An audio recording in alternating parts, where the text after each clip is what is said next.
Lexus. It's a brand I've always had a real kind of soft spot for. You see, my late father was a Lexus driver. He had two LS400s and he absolutely loved them. And I think maybe because of that, I've always sort of championed them a little bit, despite them maybe not being the first thought on everyone's list when it came to a premium luxury car. But they've always had one sort of like ace up their sleeve, and that is their expertise in electrification, because after all, for decades now, they've been given us hybrids. So you would think that a full battery electric vehicle from a company such as Lexus should be way ahead of the competition. Unfortunately, in our experience, that hasn't quite been the case.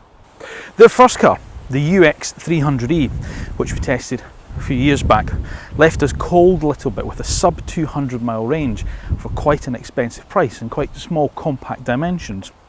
And their second car, the RZ450e, which we tested not that long since ago, whilst offering really good looks and a refined drivetrain, disappointed with poor efficiency.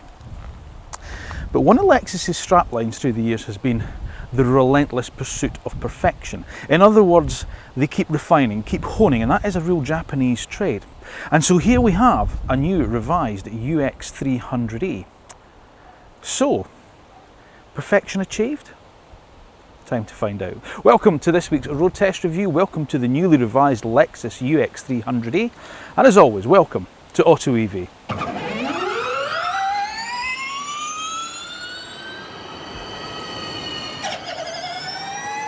Now, before we get on to this week's road test review of the Lexus UX300e, it is of course that time when I'm going to ask you to make sure you are subscribed to the AutoEV channel. Then once you've done that, press the little bell button down below, because then that way you'll get a notification when our next video is uploaded and goes live. Once you've watched the video, if you do enjoy it, make sure you give it a thumbs up. And don't forget, leave us your comments down below as well. Let us know what your thoughts are on the cars that we review, such as the Lexus UX300e, and of course on the AutoEV channel as a whole. So, we first tested the UX300e 2 years ago when it first came out, and it was Lexus's first electric vehicle, although it's not a bespoke electric vehicle. It's not the first bespoke electric vehicle. That honour falls to the RZ450e, because the UX300e is spun from a combustion engine platform. In other words, it's got a petrol engine equivalent. It's got the UX250h, a petrol hybrid, and therefore it's going to carry some compromises. And it certainly did back then. It had a sub 200 mile range. Lexus asked quite a lot of money for it. It was hampered by poor charging ability because it had a CHAdeMO charger. So yeah, whilst I really wanted to like it, it was very, very difficult to do so.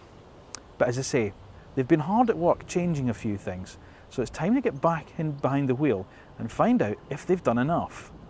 But first of all, let's recap on what the Lexus UX300e is all about. Well, the UX is Lexus's compact crossover that first hit the market in 2018 as a petrol hybrid and gained a full EV model in 2020. The UX is the brand's best-selling car in the UK, and the UX300e now comes with a much larger 73 kilowatt-hour battery for a 40% increase in WLTP range, now rated at 279 miles. 3 trim levels are available with increased specifications across the range and more safety features as standard. And prices range from just over £47,000 all the way up to £57,000 depending on the choice of specification you choose. So it's a mild facelift to a car that we weren't entirely convinced about before, that's competing in a marketplace that has now grown significantly and bursting with talent. Will a nip and a tuck here and there be enough to alleviate the car to make it competitive again? Well, the only way we're going to find that out is by putting it through the road test that actual car buyers trust when it comes to choosing their next electric vehicle, and that is the AutoEV one. So, facelifted car, have they done anything with the styling? The odd little nip and tuck here, which I'm absolutely okay with, because I think the UX is probably one of the best looking cars within Lexus's range. It's not perfect, there's little bits of it I'm not quite so sure of, but on the whole, I think it's a really distinctive looking car. And as I say, if you've watched the original road test review of the car, the Lexus styling's always been a bit hit and miss for me. There's certain cars in the range that are a bit forgettable looking or a bit awkward looking, and then there's others which are absolutely stunning. The RZ450e I think is a great looking car, and I think the UX fits in the family well. As I say, it's certainly more on the side of good looking than forgettable. You've got the very distinctive kind of daytime running lights, the Lexus kind of tech here, but of course they've revised these lights slightly as well. So that's the main bit at the front. It retains this sort of spindle grille, and obviously you don't need the grille as such, but obviously it's just sort of Lexus's kind of signature styling cue. There's cooling down at the bottom, obviously. You get this nice little bit of chrome as well, and I think it really looks nice in the darker colours like this grey or the green that we had originally, because it makes things like that little bit of chrome, and it gives it stand out, and it gives it a bit more of a kind of sophisticated look. You've got little fog lights down there with a little kind of turn lamps that shine when you get your indicators on, and then of course you've got these sort of like fake kind of, well, they're not really fake in fairness, there is a little gap there, but it's not a full-on vent, but it will take some airflow around the side of the car as well. The bonnet's nicely sculpted. I like some of the lines around here, and as I say, you've got this nice kind of curvature to the front of the bonnet, and of course you've got your big bold Lexus badge in the front there. But as I say, on the whole, from the front, really good looking car. Now round the side of the car, again, some nice bold crisp lines. As I say, this is the bit that there's a couple of bits that I find a little bit awkward, but that's by the by. I like this line here that kind of follows the line of the wheel arch and then just spears its way up into the door and then just disappears. I really like that, that's quite cool. And then of course you get these nice kind of big bold mirrors. I really like those big mirrors, they look excellent. Body coloured wheel arches, you'll see some UXs with the blacked out ones, but these are body coloured on this particular car. You've got this swooping kind of line here that kind of goes up to where that charging flap is, and then this other one that's kind of mirrored down there that kind of just disappears into the door. I think that's probably one I'm not 100% sure of, if I'm being honest with you. I don't know quite see the point of that one. This is a Takumi Park car, and we'll talk about trims and specs a little bit later. But interestingly enough, 18-inch wheels, that's as big as you get on the UX300e, and I applaud Lexus for that. So it's either 17 inches or 18 inches, no bigger than that. None of this big 21-inch wheels that you get on cars these days. And as I say, it really does aid with the ride and handling of the vehicle as well. So yeah, kudos to you for that, Lexus. And they're quite nicely styled, you know, the kind of grey sort of like infills with the kind of diamond turned facings. That's quite nice on this. Again, a nice little bit of flash of chrome round the car, which is quite cool. And then your kind of satin roof rails, obviously for putting roof bars on if you need to carry roof boxes or bike racks or such. Towards the rear of the car, so you've got your charging flaps. We'll talk about usability when we come down to it, but there's one on either side depending on the type of charger you're using, but I'll leave you that little snippet for later. And then at the back, as I say, it's not a big SUV style of crossover. So if you look at maybe cars that we're going to talk about in the competition sector, such as, I don't know, the BMW iX1, you know, cars like that, it's not really like that. It's more of a kind of 5-door hatchback that's kind of up a little bit. The Genesis GV60 is a sort of similar style of car to that. My brother-in-law has a Kia Exceed, and that's that kind of Kia that sits, you know, it's a 5-door hatch that's slightly raised. And that's what I think this style of car is. I think I've maybe got it a little bit wrong before. It's not really appealing to those that need a big SUV. It's appealing to those that want a 5-door hatch, but maybe with a slightly higher ride height and aid entry and exit. But yeah, as I say, I think it's quite a good looking car. And then round the rear, well, it's the same here. You get this, this is the bit I like these kind of horn rimmed kind of light bar. I like that, the way these kind of stick up at the edges there like a pair of Elton John's glasses. I really do like that. Normal kind of sort of like roof spoiler you get with integrated high level brake light, obviously rear wiper, which is desperately needed in days like we've had recently. Again, big bold Lexus badge you've got there. There is a reversing camera, it's tucked around just underneath there, so you do get that. But then at the bottom you've got this kind of black plastic bumper, so nice and practical.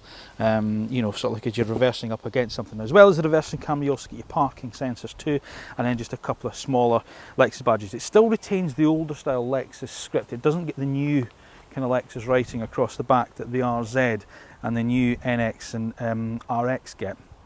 And they've retained the kind of normal, kind of older style badging. But other than that, as I say, I quite like this car. I think it's a good looking little car. The more I've had it, the more I've looked at it, the more time I've spent with it, the more I've kind of really grown to appreciate it. Now I get it's not going to be everyone's cup of tea, but what do you think? Do you agree with me? Do you think this is a good looking car? Is it something that would tempt you? Do you have one? What do you like about it? What don't you like about it? As always, make sure you let us know your thoughts in the comments down below. Now I owe Lexus a little bit of an apology here, because when I road tested the car 2 years ago, I went, oh, the boot's tiny, it's shockingly small. I've since played around with it. Actually, it's not bad.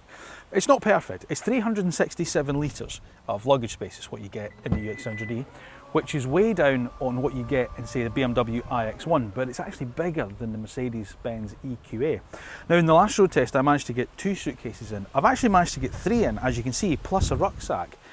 And actually, in fairness, you could get the 4 suitcases in. However, what the problem is the shape of it is the problem, because you could put that suitcase on its side, but because it curves round like that, you can't get it down like that. That's the problem there.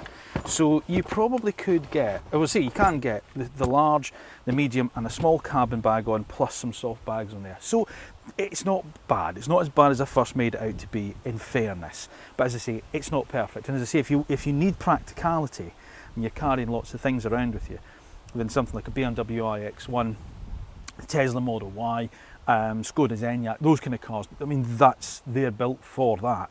This isn't, but it's okay, it's good enough.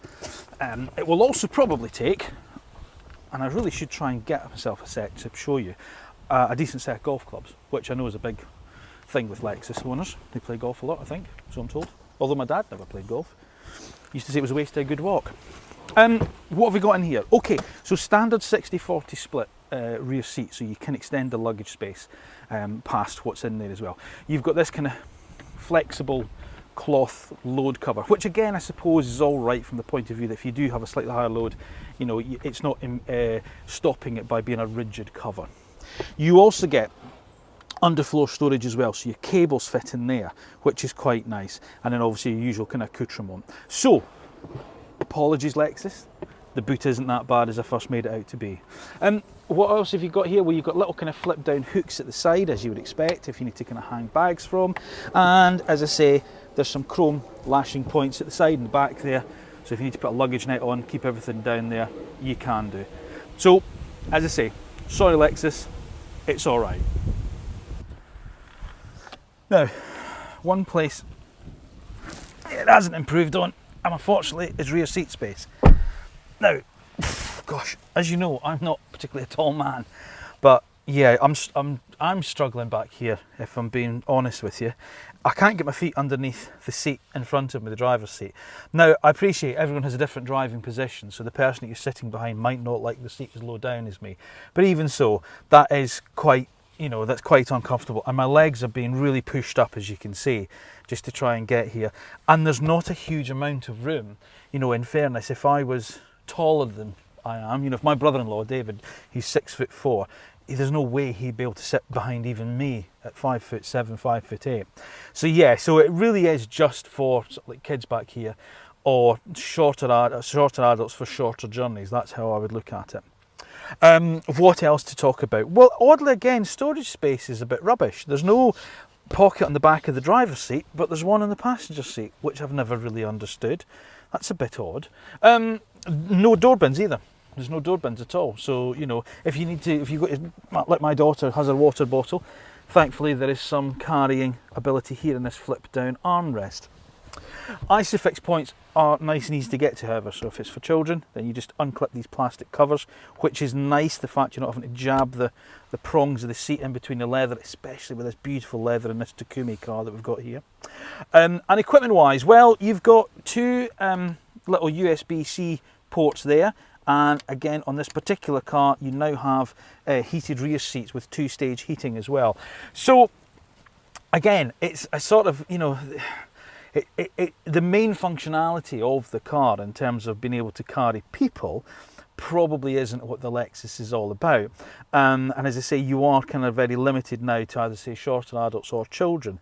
But the fit and finish back here is exceptional. Headroom is okay. This car's got a sunroof fitted, but as you can see, it's or hopefully as you'll be able to see, it's a conventional size sunroof. So headroom is fine. Somebody like me, that's okay. But as I say, if you're over 6 foot, you don't want to be in the back of a Lexus UX300e, I'm afraid. Now, again, at first glance, it looks quite familiar in here to what went before. However, there's been a couple of changes, and they are very welcome changes, I have to admit. The first of which is this, the new infotainment screen. Now, they've brought it forward slightly, so it was like atop the dashboard before, whereas now it's sort of jutting out from the front of it. And it depends on the model you get as to what size of screen you get. Now, this is a Takumi pack car, which is the range topper, which means it now gets a 12.3-inch screen. Which was up from, I think, 10-inch before, and they've done away with that silly trackpad to operate it. It's now a touchscreen, so it's now fully kind of touchscreen, and it gets the cloud-based navigation system that we've got, or that we saw earlier from the RZ450e. Although thankfully it doesn't have all that silly sign-in thing I had to go through my terms and conditions. If you've watched a road test review on the RZ450e, you'll understand my frustration at that system. If you haven't, I'll pop a link up there so you can go ahead and watch it after you've watched this one. So yes, so it's a much better infotainment screen. Now, if you go for the Premium Plus car, you get a smaller screen again. I don't know why they do this, but it is up from the 7.3-inch of the old car to the Travesty that was there before to now an 8-inch screen. And I say, obviously, it's touch operated, which is a lot better. You also get wireless Apple CarPlay, although wired Android Auto. I'm never quite sure why Android Auto isn't wireless either. I'm not really technically functional, so I don't really know things like that. Perhaps if you know, let me know in the comments down below so I can let people know. But the basis of what I'm trying to say is this is a lot better than it was before. I mean, it's night and day difference, and it's very good, very easy to use. Okay, so that's the first thing, that's the first big change.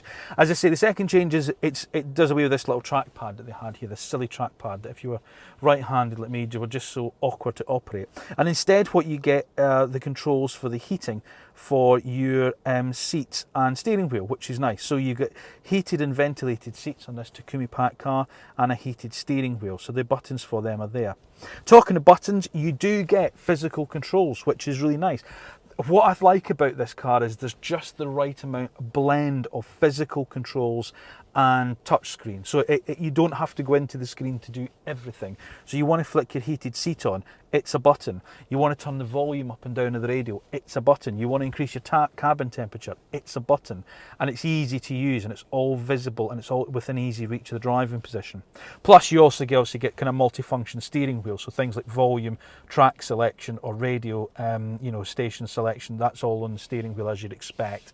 And there's a big volume control up here as well for the actual volume of the radio too. So as I say, it's got a really nice blend of physical and touch screen in here. But on the whole, the design of the cabin has remained, as I say. That's the only real sort of design change, the screen and this little bit down here. The rest of it pretty much as is. And I think that's a good thing, because I really like the cabin of the UX. I think it's a really nice place to be. And I have spent a lot of time in this car this week. I did a really big drive in it yesterday, and it is just superb to be in here. I love this it's like almost like a semi-aniline type of leather up on top of the dash. It's man-made, but it's just got a lovely feel to it. And the quality of the plastics around you and the rubbers are just perfect, and the switchgear works with a really nice kind of, it's got a really nice kind of click to it that is really good. You sit in here and you really feel you're in a car above something like a BMW iX1 and Mercedes-Benz EQA. It's that good. The quality of Lexus interiors is absolutely, I think, one of the best that you can get out there, and it's better in my opinion than Genesis as well. I like the Genesis, the GV60, I like the interior of it, but obviously they're kind of now competing in the same kind of way. They're saying that they're Hyundai's sort of luxury arm, Lexus were Toyota's luxury arm. Lexus have got the march on Genesis as far as I'm concerned, because this is a beautifully appointed interior. All the surfaces just feel sublime. This leather you get in a Takumi car is just absolutely stunningly beautiful. So soft. And I like the design of it. They talk about sort of like the little perforations and some of the, sort of being this particular type of pattern is to do with sort of like Japanese artistry. And I love the fact that they go into that kind of detail. I think that's a really cool thing. Anyway, I'm waffling a little bit. What else have we got to talk about in here? Okay, the driving position is excellent.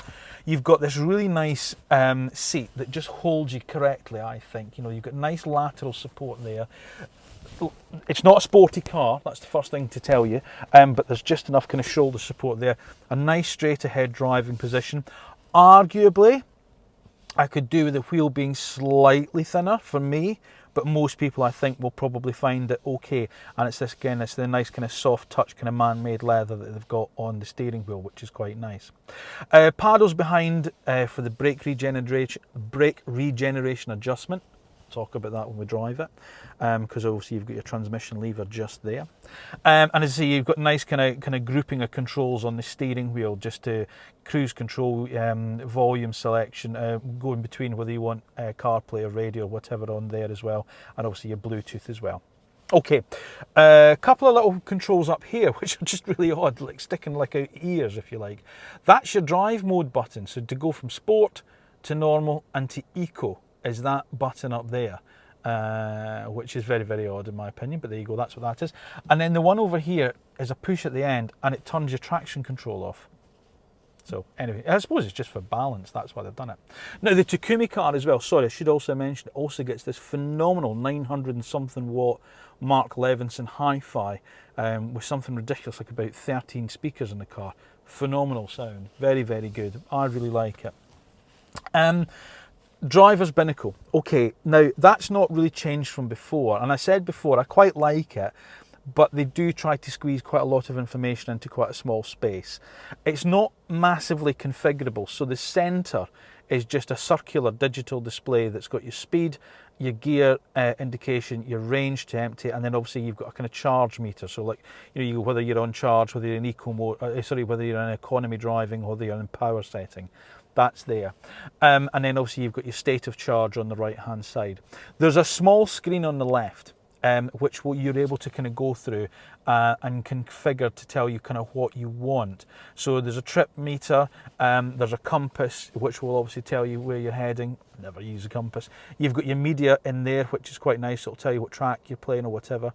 And then you've got things like speed limit warning in there and lane keep assist, messages, and then there's the menu system where you can actually take things on and off. So you want your lane centering on, if you want to change the alert setting that you get for that and the sensitivity of it as well, that's all in there, so you can scroll through those. So they're all nice within easy reach. You don't have to start fiddling about up here.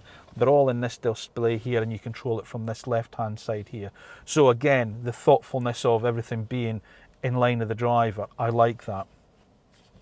As I say, the driving position is very good. You've got an electric steering column in this car. You've got electric driver and front passenger seat, though no memory setting, which I find a bit odd. There's no electric memory seats on the car, but there you go.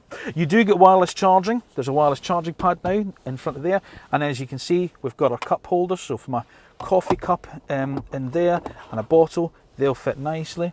You've also got storage with this armrest, which will flip either way, depending obviously whether the driver's using it or the passenger's using it, which is really nice. And you also get a glove box, which will take gloves, I'm told. Down in the door pocket, well, it's okay. They're not massive big door bins. They're all right, and oddly they're not lined, which I find really odd for Lexus, considering everything else is so nice. But you know, there's a space in there for an extra water bottle and your sunglasses and stuff, so that's quite good. There's some little controls over on the side here for your head-up display. Again, that's on this car. Again, a nice sort of like amount of information that you get on it if you've got it fitted to the car, so that's quite good. And then, as I say, you know, the ancillary controls, which are buttons that are down here for your odometer trip, and then obviously your brightness of your instrumentation panel. The column stocks, nice oily kind of damped feel to them, and then obviously depending on what light settings you want, you just twist the column stocks like that.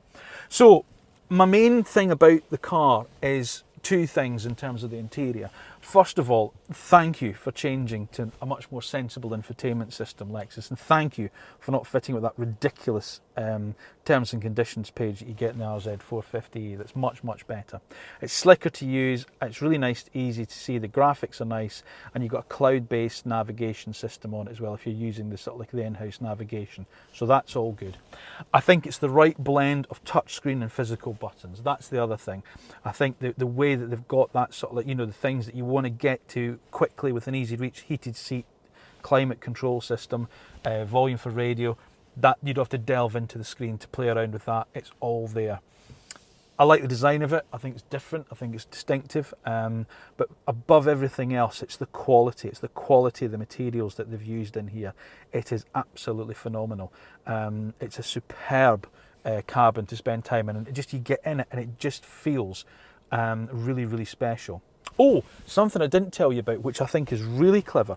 It's got this new air conditioning system called eNanoX. It's kid you not. And what it actually does is it puts microscopic modules of moisture into the aircon system, so you get moisture coming out of the vents. And I could see it yesterday morning. I was driving along and I was breathing. I had it on really cold. You could see my breath in the air. It was really cool. But the reason for that is it's to combat bad odours. So if you're guilty of trumping in the car, there you go. And it also cuts down on mould and bacteria. But the other thing as well is it hydrates your skin. So there you go. Really clever. And that's got it. I think that's a really nice addition. So that's new for this revised model. There's also a couple of new safety systems fitted as well. So it's got like a kind of cornering assist. I think it's called cornering radius assist or something like that. So if you've got the cruise control on and the car goes into a bend, the cruise control will automatically adjust the speed according to keep the car nice and comfortable and stable going through the bend. And it's also got another thing where you've got intersection alert. So if you've got pedestrians or traffic coming in your blind spot, it will also alert you from that. So again, an improvement to the safety systems of the car. So yes, a massive change in terms, it doesn't look it, but there's a lot of changes made to the previous car, and I think this interior is absolutely phenomenal and it's absolutely top notch, and as I say, better than I think you get from BMW and Mercedes in terms of quality. Now the big change to the car really is the battery size. They've increased it from 54.3 kilowatt hours to 74.8 kilowatt hours, I think it is. And now the original car had a sub 200 mile range, which was nowhere near good enough. This car now is rated at 279 miles on the WLTP cycle for a car fitted with 17-inch wheels. If you go for the 18-inch wheels that are on this Takumi Pack car, then that only knocks 5 miles off of that range. And the efficiency, I have to say, is very, very good. Now that's a bigger range than the bigger and bigger batteried RZ450e, and also it is more efficient than that car as well. So that, I think, is a massive big applause, and well done, Lexus.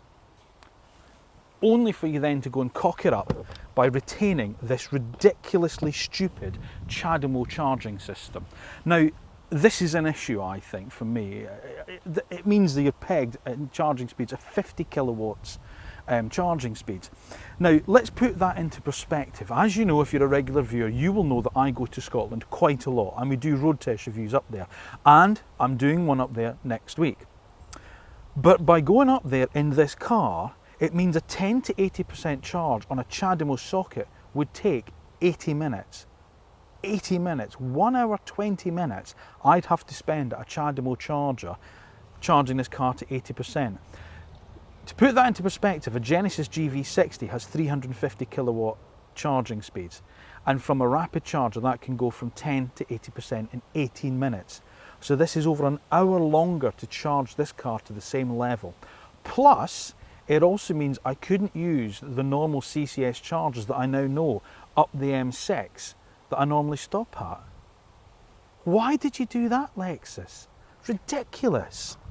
You went to so much effort to change everything, and yet you retained this stupid CHAdeMO charging system. Anyway, there we go.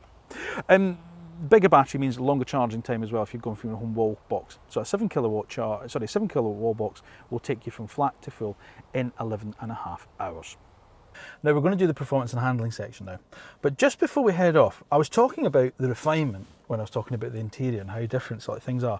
Listen to this.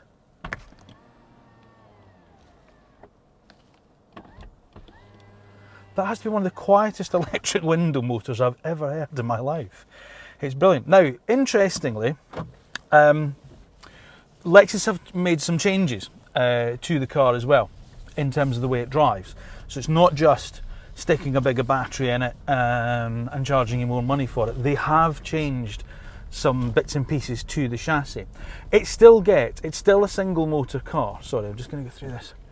It's still a single motor car, and that's 201 brake horsepower it produces, so the same as before, and that means a 0 to 60 time of 7.5 seconds, which is ample. It's absolutely plenty. I can't see you, as I say, on this style of car needing or wanting for anything more than that. Certainly not a car that wears the Lexus badge from that point of view. So yeah, so all good in that sense in terms of its performance. However, they have made some changes to kind of sharpen things up a little bit. So there's three main areas that they've concentrated on. First of all, they've tweaked the shock absorbers. So it's better now sort of like to deal with sort of like surface imperfections in terms of its ride quality. So that's the first thing. The second thing they've done is they've recalibrated the electric power steering as well. So there's a bit more feel coming through the steering from the car. And the third thing is in the body structure itself. There's more spot welds in it, and that increases the rigidity of the body shell. Now don't get me wrong, it doesn't all of a sudden change the UX300e into some sort of like back road barnstormer, but what it does is it just all adds up to make the car a much more pleasant car to drive down the road. It feels very planted on sort of like a nice open A road, and when the road does get a little bit twisty on those, there's more kind of twisty B roads, you just get a bit more confidence from the car. So yes, they have changed it, and yes, again, it is for the better. But its main sort of like its main focus and the main reason that I think you would buy the Lexus is without doubt the refinement and the comfort, and that's what I think still stands this car apart for me to a lot of other cars in this class. You know, I took the car on quite a long motorway drive the other day, and it's just an absolute pleasure. You know, you sit back, you kind of just relax, you put your music on, and you're just sitting there, and even when the traffic kind of grinds to a halt and things, it just makes you feel a bit more comfortable in the car. You don't feel quite as anxious as you do in some cars. I don't know if that makes any sense. Maybe it's me, but that's how I felt with it, certainly. Right, let's talk about a few other things in terms of the way that Lexus drives. The brakes. So the brakes are okay, they're absolutely superb in terms of the actual stopping power. They do a good job. But there is brake regeneration available. Now the first thing you do is you've got this transmission lever here, which you pull back from the D to the B mode. And when it goes into B mode, you've now got various levels of regen that you can adjust via the paddles. So it's in D, these don't really do anything. When you have to pull it back to B, then you can adjust it. And you've got 4 levels of regen that's available through them. But I have to say, much like it was in the first car that we road tested, none of them really offer full one-pedal driving. So if that's your bag, you're gonna be a bit disappointed. It does slow the car up, but it doesn't bring it to an absolute complete stop. So you're still relying on the brake. Now, it'll depend how you feel and depend how you like your EV, whether that's fine. For me, that's fine. I still like to drive, so I still like to use the brake pedal, which is why brake feels quite important for me. So if you like that, then that's not going to bother you. If you like that full kind of one pedal driving that some cars offer, it's lacking here, okay? So just be aware of that. And then when you're out of it, you just bring it back. You just bring it back to the D again, and that's it. The ride quality is good. The ride quality is very good. And as I said, when we were talking around about sort of like the styling of the car, there's an element of that you can attribute to the fact that Lexus haven't fitted some ridiculous kind of big 20, 21 inch wheels to the car. You know, they've stuck with 17 inch and 18 inch wheels with tyres that have got a good profile on them. So there's an element of the ride quality will be taken up by the tyres, and there's an element obviously by these revised shock absorbers. It's not floaty, it's not Citroen EC4 kind of style comfort, but it's very good. It is exceptionally good in terms of how the ride quality does does work on the car very, very well. You still can feel the road surface in terms of what's going on underneath, but not in an uncomfortable way, if that makes sense. Driving position, like I said earlier, is excellent. You get good visibility out of the car. Nice big door mirrors, lot of glass area. Even this revised screen, although they've brought it forward, by doing so, it's and it's a bigger screen. It doesn't interrupt the view you get of the base of the windscreen, so nothing interrupts your view forward of the windscreen. And then, you know, sort of like over the shoulder view, that kind of upsweeping, that kind of rear, in the window line towards the rear. Yeah, okay, it does sort of like hamper sort of like that rear 3/4, but you get excellent blind spot monitoring in the car as well. And as I say, in most circumstances, you do tend to find that actually it's not really a problem, in fairness. So that's really it. You know, as I say, you've got a car that performs well in terms of its performance. It's exactly as you'd want. I don't think Lexus need to offer anything more than this.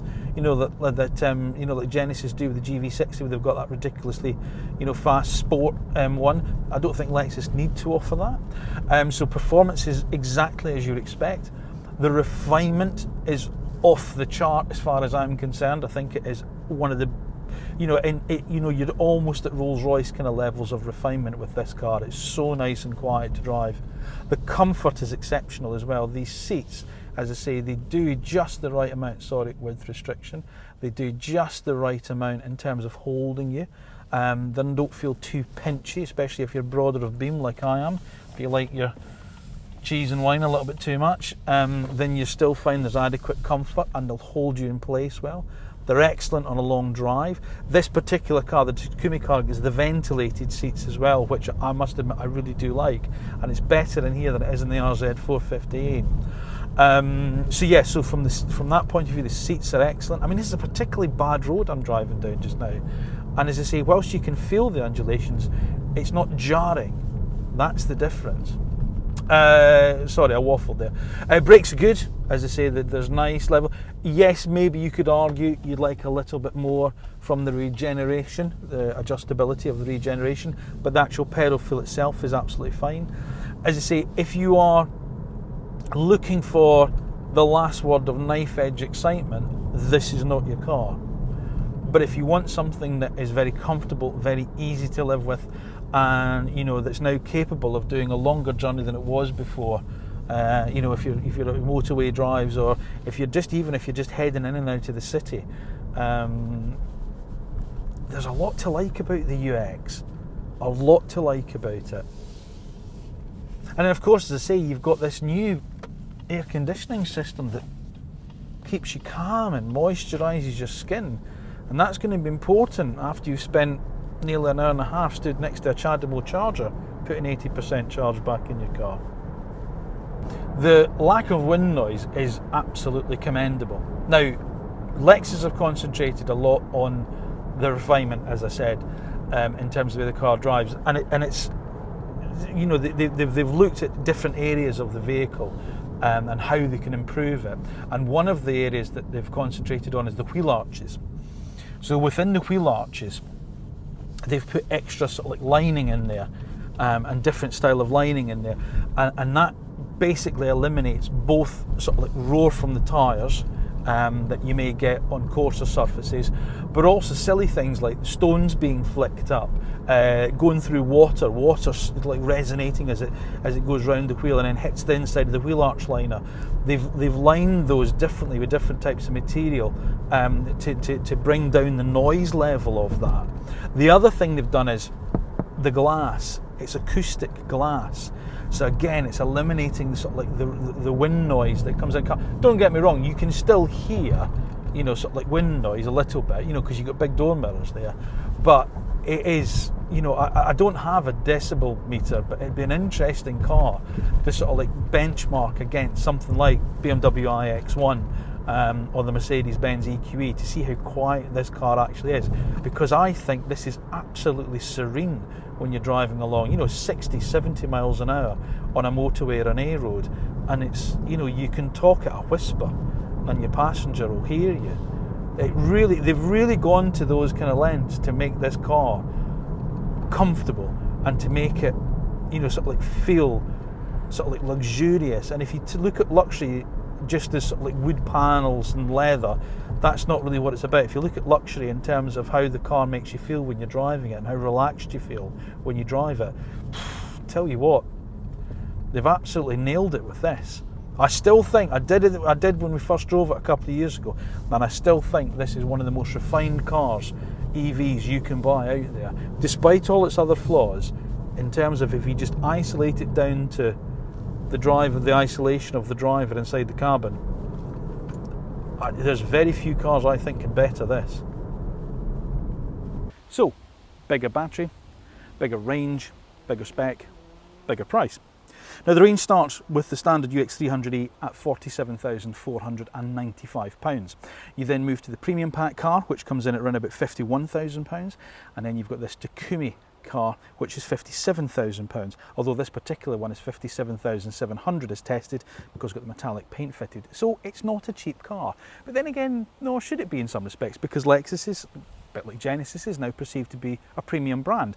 And in a lot of ways, this car does feel more premium than cars that we've always thought to be premium, such as the ubiquitous BMW, Mercedes-Benz and Audi. Now, warranty package, you get a 3-year warranty with the car as standard, but bear in mind with Lexus, if you service it at your local friendly Lexus dealer every year, they will extend that warranty up to 10 years.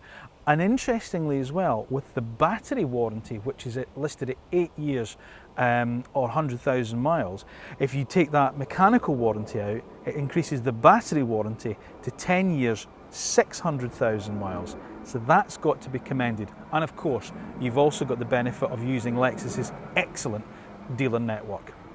Now, as I say, since the Lexus UX300e first burst onto the scene a couple of years ago, the marketplace has grown quite considerably. There's a lot more cars out there that maybe you might consider as well. But in some respects, there's maybe some of them that whilst you would look at them at price point, they're not really in the same sort of car style, if you like. So for instance, if you're looking for a big family EV, the Lexus probably isn't going to appeal to you. You're going to be looking at things such as the Volkswagen ID4, Skoda Enyaq, maybe the Audi Q4 e-tron, that type of car. So it's maybe the more kind of, as I say, premium type of badges that you would consider as a rival for this. And of course that means things like the BMW iX1, which is a phenomenally good car, and one of the best cars in this market sector in our opinion. And of course you've got the Mercedes-Benz EQA, and the big rival for the car that I consider, which is the Genesis GV60. And I suppose maybe if you're considering the Genesis, would you then consider the Kia EV6 or the Hyundai Ioniq 5 cousins? Not sure. Again, I think they're more the kind of family style of cars. And because of that, I'm going to mention it, but I'm not really going to expect you to think of it as a rival to even like the Tesla Model Y, because I don't really think Tesla is a premium brand in some respects. And of course, given the volumes that Tesla do, you know, as good as they are in terms of the range and efficiency, I think they're more aimed towards the family buyer, whereas I think these aren't, you know, the UX and the Genesis, they're not quite in the same kind of ballpark for that. But of course there are other cars that you might consider as well, such as Volvo's excellent XC40 and C40 Recharge, maybe even Ford Mustang Mach-E GT. But of course, we're going to see another player enter the market soon, and it's a player that we're big fans of here at AutoEV, and that's Polestar, with the new Polestar 4, which is going to be their sort of like compact crossover at this sort of price in the marketplace. So life isn't going to be easy for the UX300e. So here's what we like and what we don't like about the newly revised Lexus UX300e. We like its overall styling, its comfort and refinement. It's well equipped in this Takumi trim. Its WLTP range is now very class competitive. Its build quality. And of course, Lexus's after-sales care and excellent warranty package. We don't like the limitation of that CHAdeMO charging system and therefore its slow charging speed. Rear seat space is very tight with a lack of storage, really ruling it out for adult rear passengers. And despite not being as bad as I first thought, it still does have quite a small boot. So, the newly revised UX300e from Lexus. Have the brand done enough? Have they done enough to take it from a little bit of an also-ran into being a very class competitive car, with its increased range, its bigger battery, better equipment and changes to the way the car drives? Well, I think what's happened is it's a bit easier now to define where the UX300e fits in the marketplace. And I think that's good for Lexus. It's not a family hold-all. If you're looking for a big family car that's all electric at around about this price point, you're going to be looking at things like the Skoda Enyaq, the Volkswagen ID4, the Tesla Model Y. So it's not really trying to compete as that. It is a lot more geared into that sort of like, you know, compact, sort of like executive, sort of like premium badged crossover style. So BMW iX1, Mercedes-Benz EQA, the Genesis GV60, it's much more sort of like refined that. And I think by having more cars in this market sector now, it allows Lexus to sort of like more easily pigeonhole, if you like, the UX300e and target it at its target market. I've always liked the way the car looks.